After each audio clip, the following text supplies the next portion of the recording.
ఏది అయినా ట్రై చెయ్యి ఆచి చికెన్ మసాలా. సామాన్య వ్యాపారి ఆశలు అడియాసలయ్యాయి. నమ్ముకున్న వ్యాపారమే ప్రాణం తీస్తుంది. మేడారం జాతరలో తలెత్తిన ఆర్థిక నష్టాలను తట్టుకోలేక మనస్తాపంతో కోవాబాన్ వ్యాపారి షేక్ బాషా గుండె ఆగిపోయింది.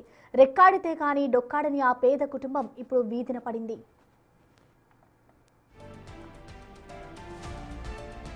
ఇటీవల జరిగిన మేడారం జాతరలో వ్యాపారం చేసి 4 రాళ్లు సంపాదించుకుందామని వెళ్లిన బాషాకు అక్కడ తీవ్ర నష్టం వాటిల్లింది. ఆశించిన స్థాయిలో విక్రయాలు జరగకపోగా అక్కడి జనం చేసిన అవమానాన్ని భరించలేకపోయాడు. పైగా చేసిన అప్పులు కొండలా పేరుకుపోయాయి. అప్పటి నుండి బాషా తీవ్ర కుంగుబాటులోకి వెళ్లిపోయారు. అలాగే 2 కూతుళ్ల భవిష్యత్ ఏంటన్న ఆందోళనతో ఉన్న ఆయన మధ్యాహ్నం ఒక్కసారిగా గుండెపోటు రావడంతో అక్కడికక్కడే ప్రాణాలు విడిచారు.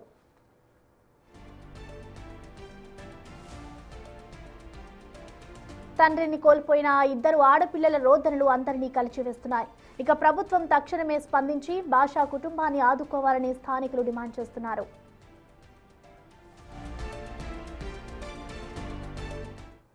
ఆత్మూరులో అసలు మొదలుపెట్టింది ఆయన.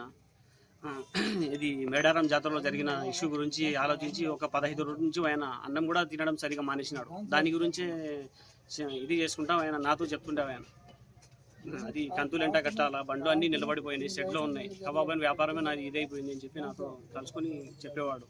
15 రోజుల నుంచి ఆయన దాని మీదనే కృంగి కుసించి ఇదైపోయినాడు ఆయన. అతని కింద ఒక 200 కుటుంబాలు బతుకుతున్నాయి. ఇప్పుడు జరిగిన మేడారం జాతరలో ఈ కబాబన్ గురించి బ్యాడ్ న్యూస్ రావడం వల్ల అతను 20-30 బండ్లు ఆగడం జరిగింది. దాంతో మనసాలను గురై ఉండే అదే హార్ట్ స్ట్రోక్ వచ్చి అతను భయపడి కత్తులు కట్టలేని భయంతో చనిపోవడం జరిగింది.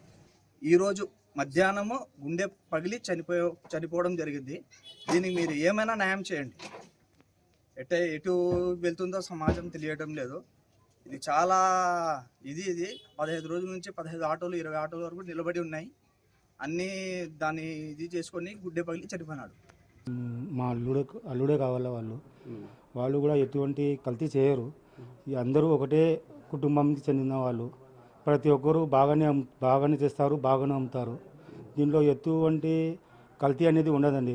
పాలు, చక్కెర, బాంబే రవ్వ ప్రతి ఒక్కరు చేసేది ఇదే. మనకు చిన్నప్పటి నుంచి మన ఇది అడవి ప్రాంతము, మనకాడ ఇండస్ట్రీలు లేవు. ఏదో ఇది చేసుకోవాలా, తినాలా, వేరే రకం మాకు రాదు. చిన్నప్పటి నుంచి మా తాతలు కూడా ఇదే పని చేసినారు, మా నాయన కూడా ఇదే పని చేసినారు. దీంట్లోనే బతుకుతూరే మాది. మా పిల్లలు బతకాలన్నా దీంట్లోనే. మాకు తక్కువ రేటే పడతాయి. సొంతంగా మేమే సొంత పొలం కూడా వేసుకున్నాం, గుత్తకు తీసుకొని అదే గడ్డి తెస్తున్నాం. అదే బయట ఎందుకు 10 రూపాయలు. For more videos like this, subscribe Big TV channel.